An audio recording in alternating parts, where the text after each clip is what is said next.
estaba en contra del pueblo y no a favor del pueblo. Y por otro lado, con estas preguntas que estaban haciendo estos líderes religiosos, que eran los fariseos, querían que él contestara de una manera que pudieran acusarlo al gobierno de Roma como una especie de revolucionario político que trataba de poner a los judíos en contra de Roma. De ahí que vemos en los pasajes anteriores este día que se sitúa dentro de la última semana del ministerio del Señor Jesucristo aquí en la tierra, y tiene este encuentro con los líderes religiosos en el templo. Y vimos varias preguntas que le habían hecho. Primero le preguntaron que con qué autoridad hacía lo que él hacía. Y si se acuerdan, pues no les contestó. Después le preguntaron acerca del impuesto del censo. ¿Se acuerdan? La frase tan famosa, dar al César lo que es del César y a Dios lo que es de Dios. Y hace 8 días vimos la pregunta donde le decían, le planteaban esta idea. Una mujer tuvo 7 esposos y la ley dice que se debe de casar con el hermano cuando estemos en el cielo, el día de la resurrección, con cuál de ellos va a ser su esposo, porque todos fueron legítimos esposos. Y cada pregunta que le hacían, el Señor Jesús contestaba de una manera categórica y los dejaba callados. Bueno, en esta ocasión, mis hermanos, regresa nuevamente con otra pregunta. Después de estos cuestionamientos que habían hecho, que no habían podido atraparle, se reúnen los líderes religiosos en el Evangelio de Mateo 22, que nos cuenta la historia, la misma historia, vista desde Mateo. Mateo 22, 34, si me pueden acompañar ahí.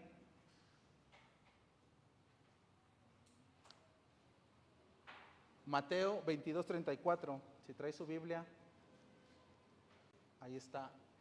Dice el texto: entonces los fariseos, oyendo que había hecho callar a los saduceos, se juntaron a una.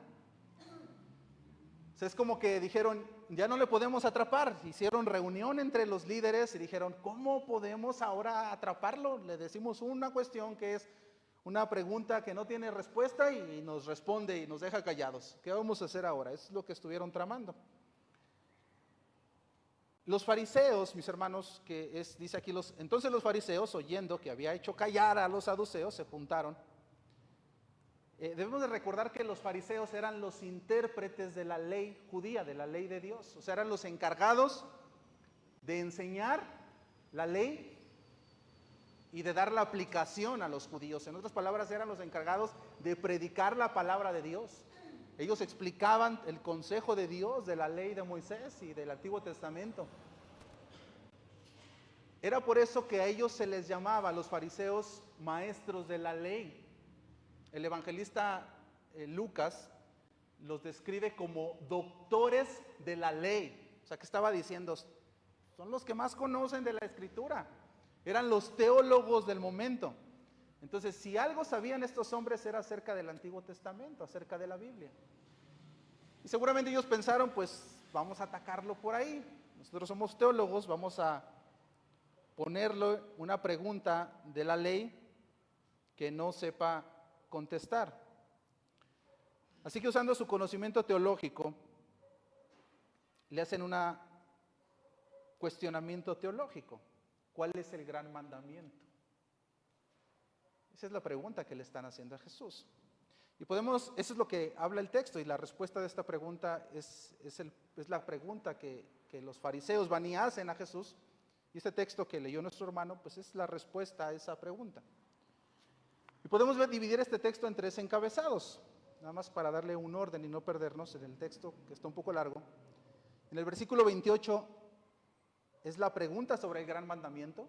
Versículo 29 al 31, la respuesta de Jesús sobre el gran mandamiento.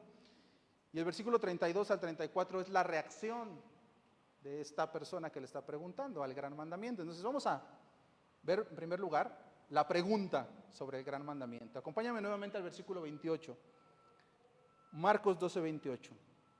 Dice el texto: acercándose uno de los escribas que lo había oído disputar y sabía que les había respondido bien, le preguntó, ¿cuál es el primer mandamiento de todos? Ahora, a primera vista esta pregunta como que no suena maliciosa. O sea, es como que pues, tiene una duda el fariseo, le está preguntando bien, pues oye, explícame cuál es el gran mandamiento. El paralelo de Mateo nos dice que lo hacía para tentarle. O sea, había trampa nuevamente en la pregunta que él estaba haciendo. Aunque aparentemente a primera vista, si nosotros lo leemos, podemos decir, pues es una pregunta genuina, no vemos alguna trampa en esto. Entre los diferentes líderes religiosos, mis hermanos, tenían muchas diferencias. Los saduceos, los herodianos, los fariseos, que eran los grupos, eran los nombres de los diferentes grupos de los líderes religiosos que estaban encargados de diferentes cosas en el templo. Tenían diferencias entre ellos en el sentido de que algunos decían que algunos libros del Antiguo Testamento no eran inspirados por Dios y otros sí. Por ejemplo, los saduceos no creían en muchos de los libros del Antiguo Testamento que fueran inspirados por Dios. Pero había algo en lo que estaban todos los grupos y todos los líderes religiosos estaban en común acuerdo. Y eso era en que la ley de Moisés era genuinamente inspirada por Dios. O sea, podían estar en desacuerdo en otros libros, pero en la ley de Moisés, que es el Pentateuco, que son los primeros 5 libros que usted tiene ahí en su Biblia, en el original es un solo libro, el libro de la ley de Moisés, pero algunos autores lo han dividido en los primeros 5 libros de la Escritura, como está en la Biblia que usted tiene. Ellos decían, estos libros o este libro sí es inspirada por Dios. En eso estaban de acuerdo. Pero en lo otro que estaban de acuerdo es en decir que Moisés era el líder más grande que había usado Dios en el Antiguo Testamento. O sea, es como que no había otro líder del Antiguo Testamento por encima de Moisés. Fue el personaje más reconocido y más grande del Antiguo Testamento. Y no solamente para los dirigentes, todo el pueblo de Israel tenían a Moisés como lo más alto en cuanto a las cosas de Dios. ¿Por qué? Pues porque Moisés había sido, mis hermanos, quien Dios usó para sacar al pueblo de Israel de la esclavitud, y no lo sacó con cualquier cosita, hizo grandes señales y milagros y prodigios. Nosotros recordamos el tema de las 10 plagas de Egipto. Y luego lo saca, y es a Moisés a quien Dios le da la ley para que se la dé al pueblo. Y no solamente eso, sabemos que Moisés, según la Escritura, estuvo cara a cara con Dios. O sea, esta es una frase para hablar acerca de la intimidad que tuvo Moisés con Dios. Dios le hablaba, dice la Biblia, como quien habla con un amigo a Moisés. Entonces, Moisés estaba en otro nivel para los judíos en todo lo que Dios lo había usado.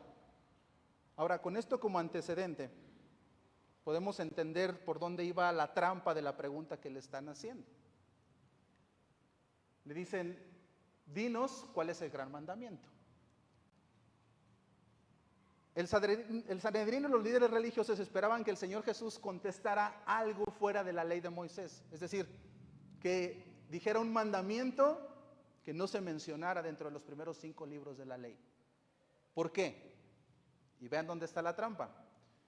Si Moisés era el más alto y era quien Dios le dio los mandamientos y la ley de Dios, entonces si Jesús daba un mandamiento fuera de la ley, estaba diciendo yo doy un nuevo mandamiento, entonces lo iban a acusar de que él se estaba poniendo por encima ¿de quién? De Dios y de Moisés, que era el patriarca, era el más ungido, y estaba por encima de la ley que Dios le había dado a Moisés. Estás diciendo que tu mandamiento es mayor que los mandamientos de Moisés, entonces eres un hereje, y entonces te vamos a condenar por herejía, por quererte poner por encima de la ley de Dios. Vean la astucia de estos hombres. O sea, lo pensaron bien y usaron su teología para tratar de cuestionar a Jesús. Ahora, por otro lado, mis hermanos, esta pregunta no era fácil de contestar. Para nosotros, a vuelta de cientos de años después, muy fácil. ¿Cuál es el gran mandamiento? Pues, amarás a Dios y amarás a tu prójimo. Pero en ese momento no era algo que todo el mundo tenía claro. Estos hombres era una de las preguntas que se habían hecho. Los líderes religiosos durante muchos años habían estudiado cuál es la ley más grande del Antiguo Testamento. ¿Y por qué es que habían estudiado mucho estas preguntas? Bueno, Estos hombres, mis hermanos, se creían buenos porque pensaban que ellos cumplían con algunas cosas que la ley de Dios decía. Al no poder cumplir todos los mandamientos de Dios, los fariseos comenzaron a dividir los mandamientos. Dijeron, no podemos cumplir toda la ley de Dios, entonces vamos a acomodar algunas cosas porque es imposible que lo cumplamos. Y entonces empezaron a dividir toda la ley de Dios. Los escritos rabínicos describen que los separaron y que describieron que en la ley de Moisés se encuentran 613 leyes descritas. O sea, hay 613 mandamientos en la ley de Moisés. Nosotros muy apenas conocemos 10 y cumplimos, si acaso, 1 o 2 a veces. ¿Te imaginas 613? Y luego de esos 613 mandamientos, los dividieron en 248 como positivos, que eran cosas que tenían que hacer, y 365 negativos, es decir, prohibiciones. Y luego de ahí lo dividieron entre mandamientos fuertes y mandamientos suaves. Los mandamientos fuertes eran aquellos que eran obligatorio hacerlo, y los mandamientos suaves eran aquellos que eran menos obligatorio hacerlos.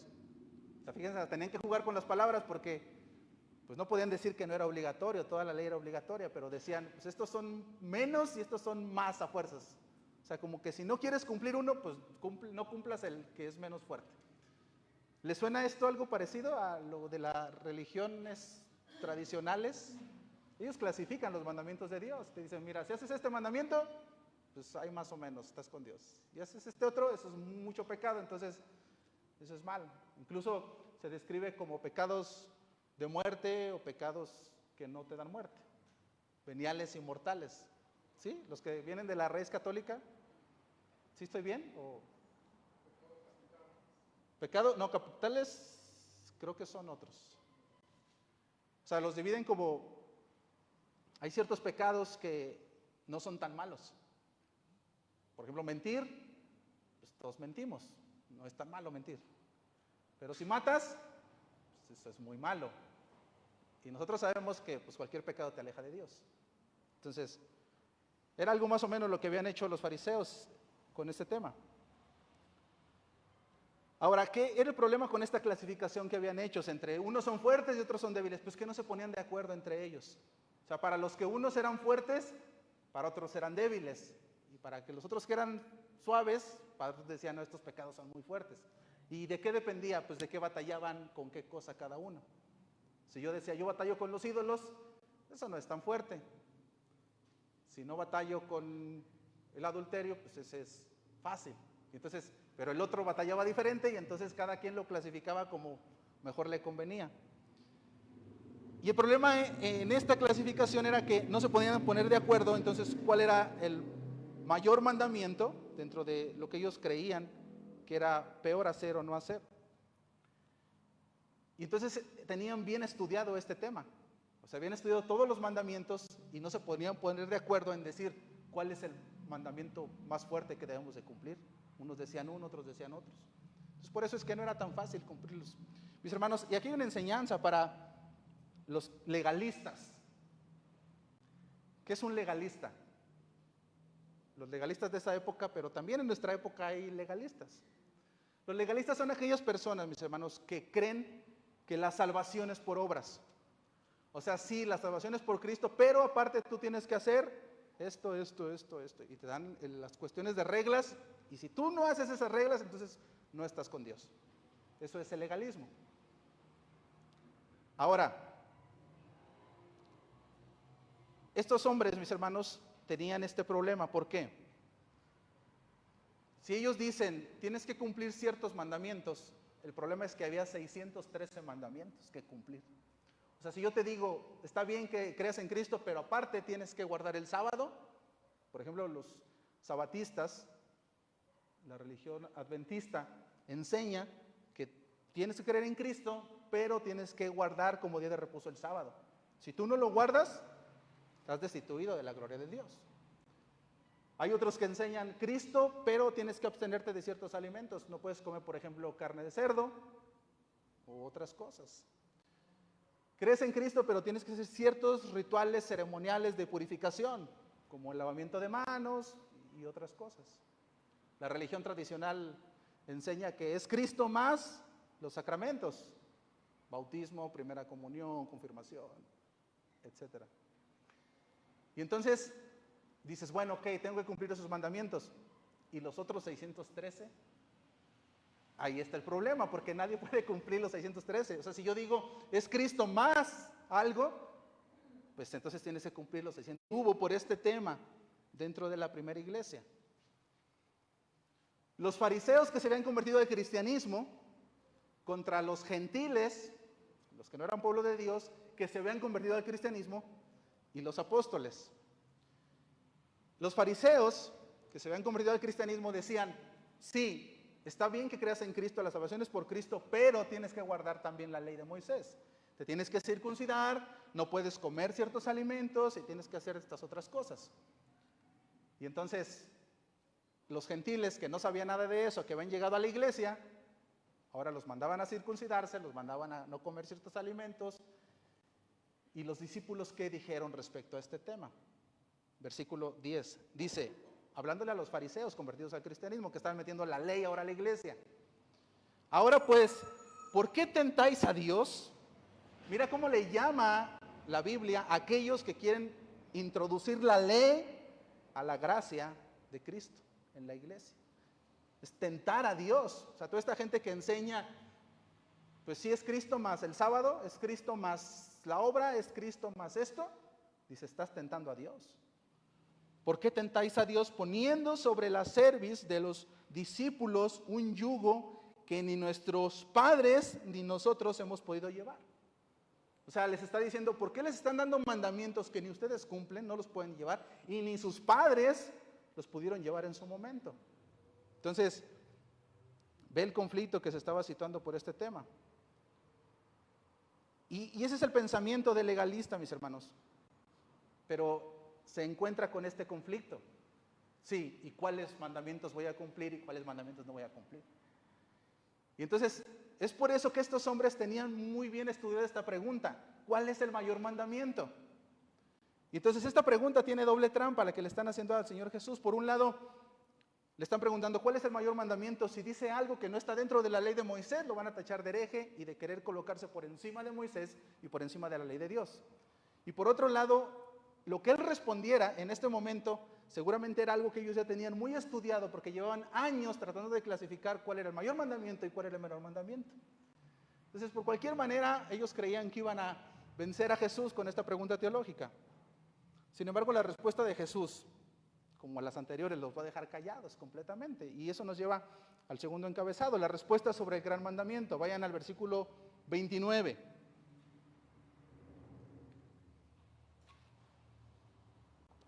Jesús le respondió, el primer mandamiento de todos es, oye Israel, el Señor nuestro Dios, el Señor uno es. Y amarás al Señor tu Dios con todo tu corazón y con toda tu alma y con toda tu mente y con todas tus fuerzas. Este es el principal mandamiento. Y el segundo es semejante, amarás a tu prójimo como a ti mismo. No hay otro mandamiento mayor que estos. El Señor Jesús está citando dos libros de la ley aquí. Está citando un pasaje de Deuteronomio y está citando un pasaje de Levítico. Libros de la ley de Moisés. Entonces ya de entrada les está diciendo, yo estoy de acuerdo con lo que dice Moisés. ¿Y cómo no iba a estar de acuerdo si él fue el que le dijo a Moisés la ley? Porque Dios Padre y Dios Hijo, uno son.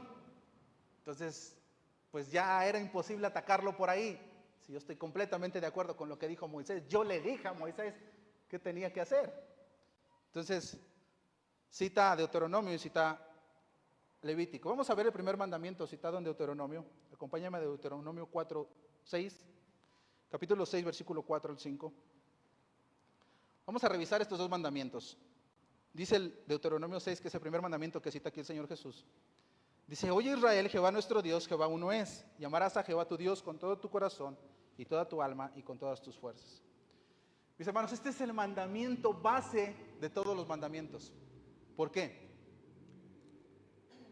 Aunque los fariseos podían cumplir ciertos mandamientos que ellos habían clasificado, o sea, dijeron, de los 613, estos son fuertes, estos son suaves, pues ya aunque no cumplamos todos, pero medianamente con que cumplamos algunos, ya estamos bien delante de Dios. Pero aún los mandamientos que podían cumplir, mis hermanos, no los estaban cumpliendo como tenía que ser. ¿Por qué? Porque trataban de hacerlos por cosas o motivaciones incorrectas. O sea, ellos obedecían el mandamiento ¿por qué cosa? Por temor a ser castigados por Dios, para recibir la bendición de Dios. O sea, decían, yo cumplo el mandamiento para que Dios me bendiga. Pues eso está mal. Dios bendice, sí, pero la motivación no debe de ser esa. Lo cumplo para que Dios no me castigue. Pues también la motivación está mal. Otros cumplían los mandamientos por ego. O sea, para que dijeran, qué bueno eres muy piadoso porque cumples el mandamiento. Entonces, la motivación, aunque los cumplieran, era la incorrecta. ¿Cuál debía de haber sido la motivación para seguir el mandamiento de Dios? El amor a Dios. Mis hermanos, la motivación para cumplir y obedecer la palabra de Dios debe de ser movida por el amor a Dios. Esa debe de ser la razón. Esta palabra amor que habla aquí Marcos es la palabra agapao. Y eso significa un amor que viene del temor de Dios, pero es causado por conocer a Dios. Parece trabalenguas lo que dije, ¿verdad? Es un amor por el temor de Dios, pero que es causado por conocer a Dios. Es decir, cuando una persona conoce a Dios, mi hermano, si tú eres cristiano vas a saber de qué te estoy hablando. Amas a Dios.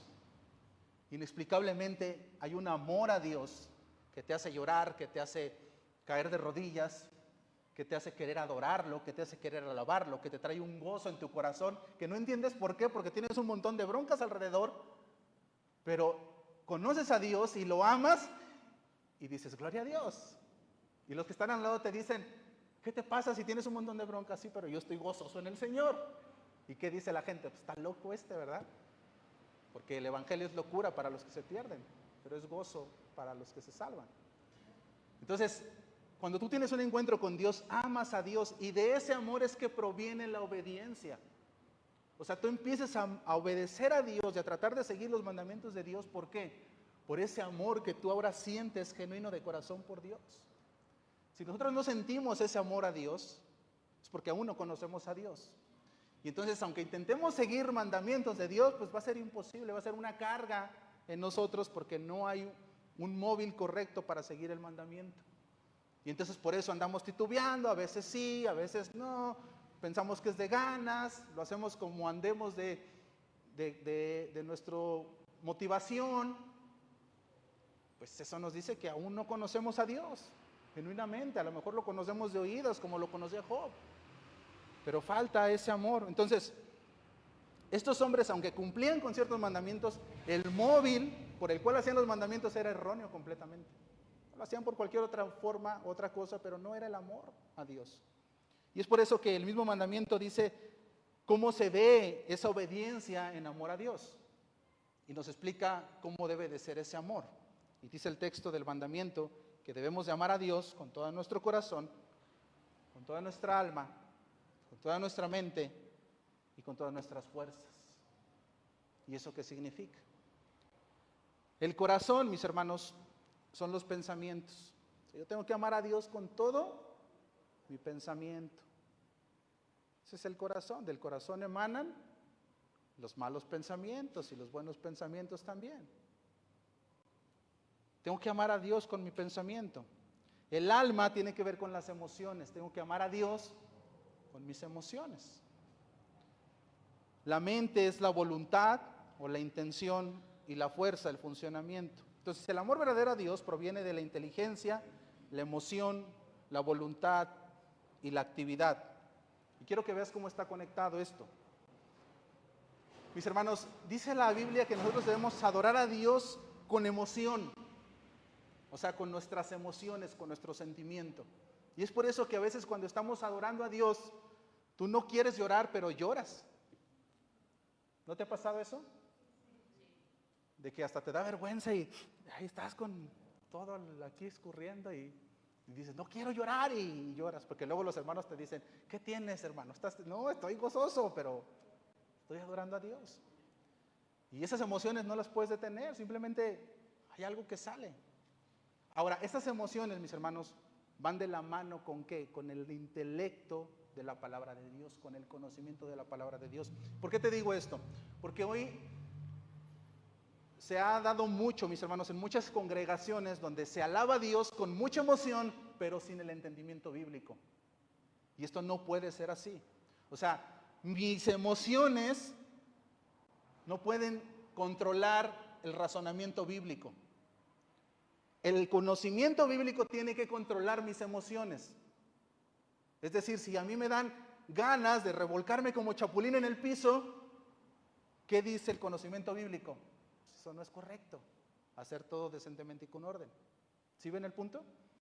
Entonces, en muchas iglesias se adora a Dios con mucha emoción, pero sin el entendimiento, sin el conocimiento bíblico. Por eso el Señor Jesús, cuando se encuentra la mujer en el pozo, que le dice, tráeme agua, en una de las enseñanzas le dice, llegará el momento en que los verdaderos adoradores adorarán en espíritu y en verdad. Y la verdad es conocimiento de la palabra.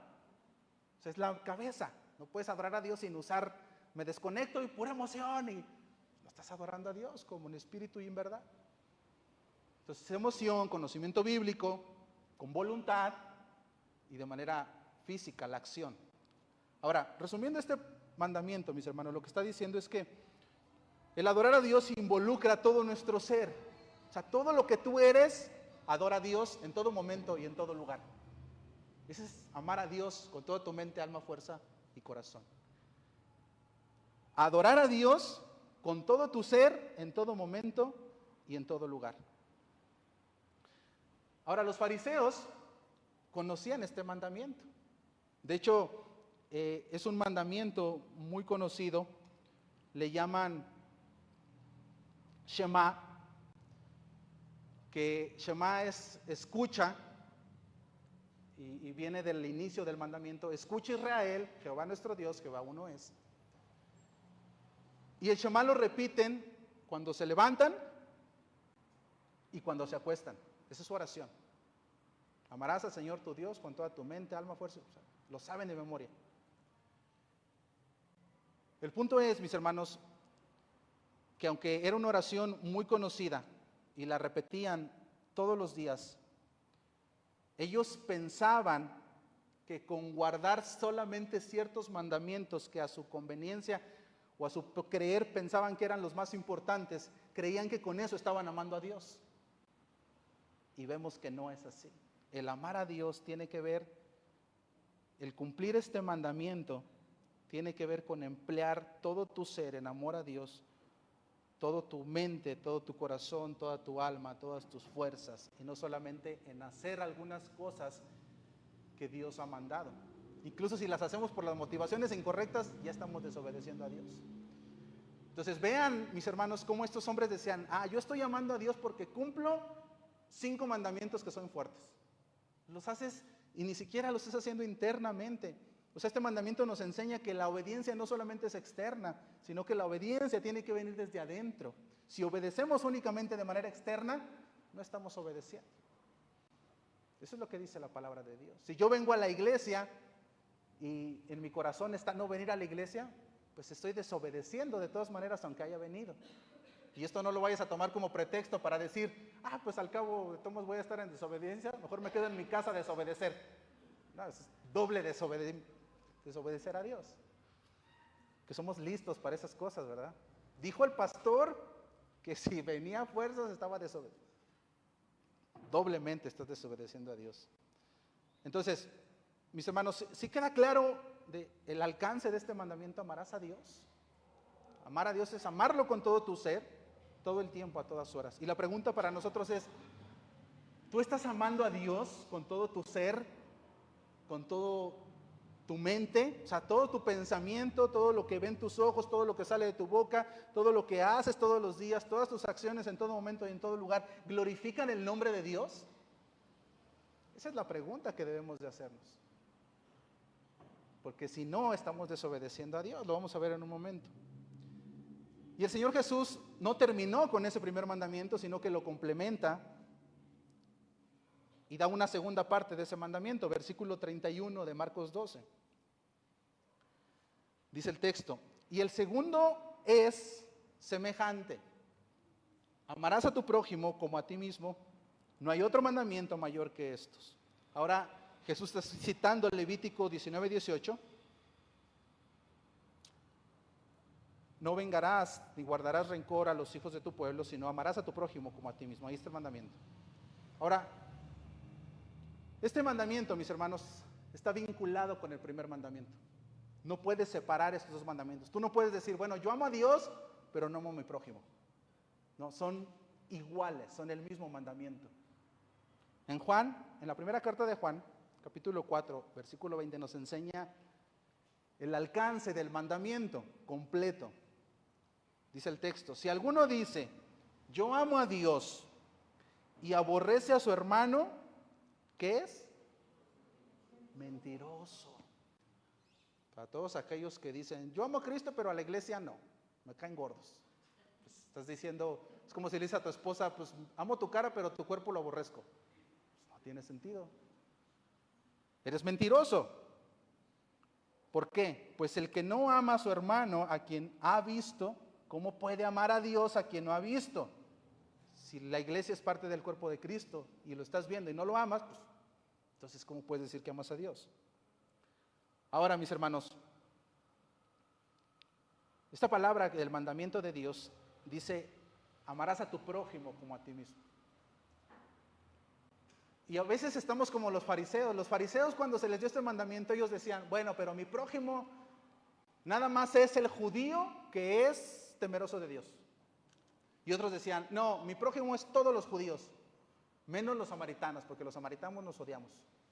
Y en la iglesia es muy parecido. O sea, pensamos que el mandamiento, cuando Dios nos dice, amarás a tu prójimo, dice, nada más a los hermanos más consagrados. A los que sean así medios pecadores, esos no los amamos. Y al que sea inconverso, menos lo amamos. Y si es tu enemigo, a ese lo aborrezco. Así decían los judíos, los fariseos. Y a veces los cristianos así somos. Acomodamos la palabra prójimo a nuestra conveniencia. Bueno, por si alguno de ustedes tiene duda de quién es el prójimo, el Señor Jesús lo aclara en el Sermón del Monte, Mateo 5:43. Mateo 5:43 dice, oíste que fue dicho, amarás a tu prójimo y aborrecerás a tu enemigo. O sea, eso era lo que le habían agregado a los fariseos. Ama a tu prójimo y aborrece a tu enemigo. No puedes amar a tu enemigo. Dice el Señor Jesús, pues estás mal. El versículo lo que dice es, yo os digo, amad a vuestros enemigos, porque el enemigo también es tu prójimo. Bendecid a los que os maldicen, haced bien a los que os aborrecen, orad por los que os ultrajan y os persiguen, para que seáis hijos de vuestro Padre que está en los cielos. O sea, ¿tú eres hijo de Dios? Sí. Pues ama a tu enemigo. Ama a tu prójimo, ama a tu hermano. Eso hace un hijo de Dios, para que seas de verdad un hijo de Dios. Si nada más digo yo soy hijo de Dios porque voy a la iglesia, pero no amas a tu enemigo, a tu prójimo o a tu hermano, o a tu padre o a tu familia, pues no estamos como dentro de esta categoría. Y nos da el ejemplo, dice versículo 46, porque si amas a los que os aman, ¿qué recompensa tendréis? ¿No hacen también lo mismo los publicanos? Y si saludáis a vuestros hermanos solamente, esto en otras iglesias, mis hermanos, usted no lo va a creer, porque aquí no pasa. Pero en otras iglesias a donde yo he visitado, hay hermanos que no se saludan. Increíble. ¿Puede usted creer eso?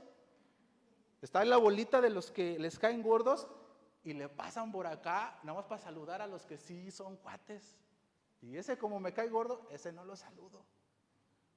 Pero pues imagínenselo, porque pues eso aquí es imposible, ¿verdad? Amén. Bueno. Dice, si saludáis a vuestros hermanos solamente, ¿qué hacéis de más? Eso también lo hace el gentil. El que no tiene a Dios también lo hace igual que tú. ¿Cuál es la diferencia entonces? Amar al que me ama, pues es bien fácil. Amo a mi hijo, amo a mi esposa, pero ama al enemigo, ama al prójimo. Eso lo hace el que tiene el Espíritu Santo. Y solamente lo puede hacer el que tiene el Espíritu Santo, porque eso es una obra de Dios en nuestra vida que nos lleva a caminar la segunda milla. Y eso es lo que diferencia de un cristiano del que no lo es, el amor. Entonces, estos hombres no cumplían los mandamientos, ni amaban a Dios, ni amaban tampoco a su prójimo. Por eso el Señor Jesús los reprende en Mateo 23:23. Estos hombres no amaban a Dios, no amaban al prójimo, pero ¿sabes qué era lo peor? Que pensaban que eran buenos y que estaban bien delante de Dios, porque cumplían ciertos mandamientos. O sea, ve el legalismo. Yo no amo a Dios porque pues no lo estoy amando con toda mi alma, mente, fuerza y corazón. Tampoco amo a mi prójimo, pero yo estoy bien delante de Dios, porque guardo ciertas cosas que otros no guardan. Yo oro y Él no ora, yo diezmo, Él no diezma, yo me congrego siempre, Él no se congrega siempre, entonces yo soy mejor que todos los demás. Así era lo que pensaban estos hombres. O sea, ellos decían, yo estoy bien delante de Dios, soy mejor porque yo cumplo con ciertas cosas, aunque no amaban a Dios ni amaban a su prójimo. Por eso el Señor Jesús les dice en Mateo 23:23, hay de vosotros, escribas y fariseos hipócritas, porque diezmáis la menta y el eneldo y el comino, y dejáis lo más importante de la ley. En su separación, ustedes pensaron que cumplir con cierta parte ya estaban bien. Y habían dejado lo más importante, la justicia, la misericordia y la fe. Esto era necesario hacer sin dejar de hacer aquello. O sea, está bien que cumplan ciertos mandamientos como diezmar, pero no debieron de haber dejado de la misericordia y la fe y la justicia de lado. Y en el versículo 24 les dice, guías ciegos, que coláis el mosquito y tragáis el camello. Es esta figura de, tengo un colador y el mosquito no pase, van a tomármelo, pero le echo un camello y ese sí me lo trago. Pues dices, mejor te hubieras tragado el mosquito, era más fácil y te hubiera hecho menos daño. Guías ciegos. El paralelo de Mateo dice en el versículo 40, capítulo 22, y de estos dos mandamientos depende toda la ley y los profetas. O sea, si cumplían estos dos mandamientos, amar a Dios y amar al prójimo, pues ya cumplían toda la ley, porque en la ley, los 10 mandamientos, los primeros 4 mandamientos tienen que ver con amar a Dios, y los otros 6 mandamientos tienen que ver con amar al prójimo. Pues estabas cumpliendo todos si tú cumplías estos 2 mandamientos. Y la pregunta, mis hermanos, para nosotros sería igual que la anterior. Yo te pregunté hace un momento, ¿estás amando a Dios con todo tu ser? Y ahora la pregunta es, ¿estás amando a tu prójimo como a ti mismo? 2 preguntas para nosotros, porque de repente vemos a los escribas y decimos, qué malos escribas que no amaban a Dios y no amaban al prójimo. Pero ya cuando te preguntas a ti, a ver, ¿yo estoy cumpliendo con esto? Es como que nos deja pensando. Medítalo, vamos a llegar a concluir con esa parte de si lo estamos haciendo. ¿Cómo reaccionaron los fariseos ante esta contundente respuesta de Jesús? Y eso nos lleva al último punto, la reacción sobre el gran mandamiento, versículo 32 al 34. Entonces el escriba le dijo, bien maestro, verdad has dicho que uno es Dios y no hay otro fuera de él. Y el amarle con todo el corazón, con todo el entendimiento, con todo el alma y con todas las fuerzas, y amar al prójimo como a uno mismo, es más que todos los holocaustos y sacrificios. Jesús entonces, viendo que había respondido sabiamente, le dijo, no estás lejos del reino de Dios, y ya ninguno osaba preguntarle. ¿Ya qué está diciendo el fariseo? Maestro, contestaste bien, es correcto lo que estás diciendo. Estoy de acuerdo con lo que dijiste. O sea, no hay otro mayor mandamiento que ese. Reconocieron que lo que él estaba diciendo era sabiduría, que estaba de acuerdo con lo que Moisés decía. Y le dicen, maestro, lo que estás diciendo no tiene respuesta, no te podemos responder nada, es verdad, lo que tienes la sabiduría en ti, es verdad. Lo reconocen al final del día. Mis hermanos, aquí concluiría el ataque. Dice, ya ninguno osaba preguntar. Pues ya que le preguntaban, ya les había contestado todo, los había dejado callados, avergonzados, en mala posición. Dice, ya ninguno osaba por preguntarle. Seguiría la contienda, pero ahora sería Jesús el que haría las preguntas. Eso lo vamos a ver en los capítulos más adelante. Pero llama la atención lo que dice en el versículo 34. Le dice el Señor Jesús a la afirmación de lo que Él está diciendo, le dice, no estás tan lejos del reino de Dios. O sea, el fariseo le dice, es verdad lo que has dicho. O sea, me ha tocado, tienes razón, tienes sabiduría. Y el Señor Jesús le contesta, no estás tan lejos del reino de Dios. ¿Por qué le está contestando eso? Porque este hombre, a pesar de que no creía, ahora tenía el entendimiento de la verdad de Dios. Y la enseñanza para nosotros es esta, mis hermanos, está más cerca de Dios, de acercarse a Dios, aquel que conoce la verdad, aunque no crea, que aquel que no conoce la verdad y no cree. O sea, es más fácil que en algún momento el que conoce la verdad se convierta a Cristo que aquel que no conoce la verdad, que nadie se lo ha dicho. Por eso, si tú no has creído en Dios, pues congrégate, porque del escuchar ya estás más cerca del reino de Dios. Y la enseñanza para nosotros es esta, mis hermanos, nuestro trabajo es enseñar la verdad de Dios. A veces nosotros nos podemos sentir frustrados porque vemos a las personas a las que les hablamos la palabra, pueden ser gente que viene a la iglesia, puede ser gente de las misiones, puede ser familiares, seres queridos, y les hablamos la palabra y decimos, no se convierte, no entiende. Pero nuestra comisión, ¿cuál es? ¿Convencerlos o hablarles la palabra? Nada más, se acabó. Esta semana hubo un detalle en una de las misiones, porque hay niños muy rebeldes. Y queremos convencerlos a fuerzas. Pero no, nuestra comisión es orar por ellos, y si ellos quieren seguir escuchando la palabra, pues seguírselas dando. Cuando ellos empiecen a blasfemar y atacar, pues ya, dice la Biblia, no eches perlas a los cerdos. Pero mientras tengan la inquietud y estén con el oído, pues tú sígueles hablando. Y ese es nuestro trabajo. Háblales de la palabra. ¿Te están escuchando? ¿Tu hijo te da una entradita para hablarles? Háblale. ¿Tu padre te da una? Háblale. ¿Tu vecino? Háblale. El Espíritu Santo sabrá qué hace con esa información que se le ha dado. Pero lo que sabemos es que ahora que saben la verdad, están más cerca del reino de Dios que cuando no sabían la verdad. ¿Está claro? ¿Qué podemos aprender de este pasaje? Me voy al final porque ya es tiempo. Mis hermanos, ¿qué nos enseña el gran mandamiento? Yo te preguntaba hace un momento, ¿estás amando a Dios con todo tu ser? ¿Estás amando a tu prójimo como a ti mismo? Si eres sincero, ¿cuál tendría que ser tu respuesta? Y el que dijo que sí, pues ya pecó por mentiroso. Mis hermanos, es imposible que amemos a Dios con todo nuestro ser. Es imposible que mi mente todo el tiempo esté amando a Dios. Yo quiero, pero la carne es débil. Mi alma desea, pero la carne no se deja. Mis emociones no representan amar a Dios en todo tiempo. Lo que veo, lo que hablo, lo que no representa que amo a Dios en todo tiempo. O sea, si nosotros pudiéramos ver en cada hermano el pensamiento y lo que hay en el corazón y los hábitos ocultos, podríamos decir de ti, ¿amas a Dios? ¿Esa persona ama a Dios? Cuando era niño me gustaba leer las revistas de los cómics de Superman. No sé cuántos los jóvenes dicen, ¿quién sabe de qué estará hablando? En las revistas, o la de vaqueros, que a lo mejor leía usted, ponían a la figura y le ponían una burbuja y ahí ponían el comentario de lo que estaba diciendo la persona, lo que estaba hablando. Si pudiéramos vernos unos a otros, mi hermano, con una nubecita y ahí dijera todo lo que pensamos, podríamos decir de ti, esa persona ama a Dios con todo su corazón, mente, alma y fuerza.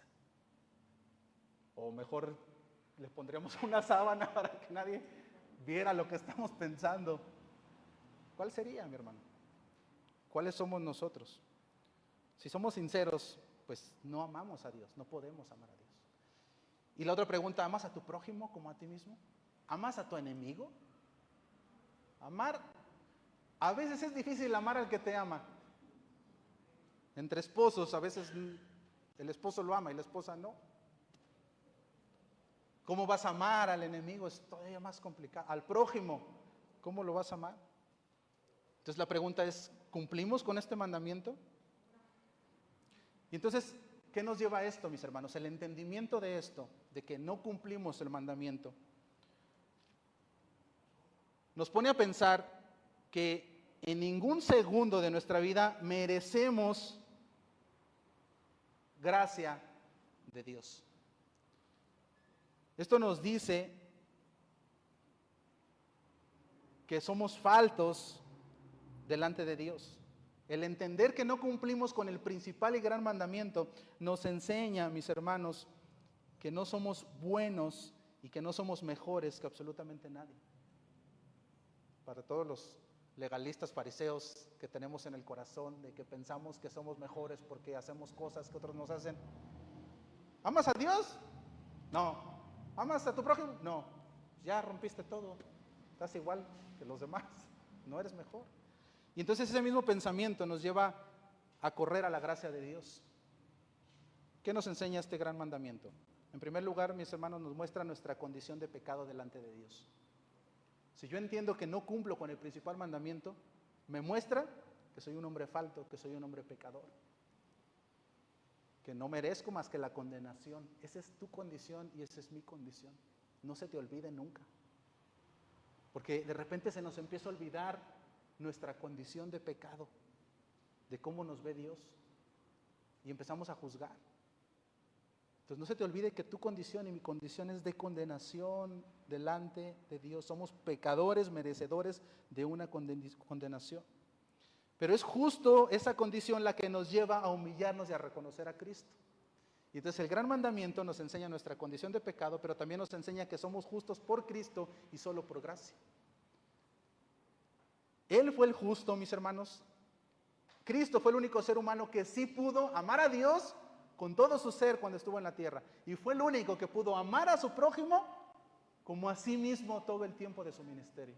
Él sí lo pudo hacer. Y eso nos enseña que Él es santo y que nosotros somos muy pecadores. Y que necesitamos correr a su misericordia. O sea, el entendimiento de este mandamiento me debe llevar a reconocer mi falta, mi condición de pecado, pero también la justicia de Cristo.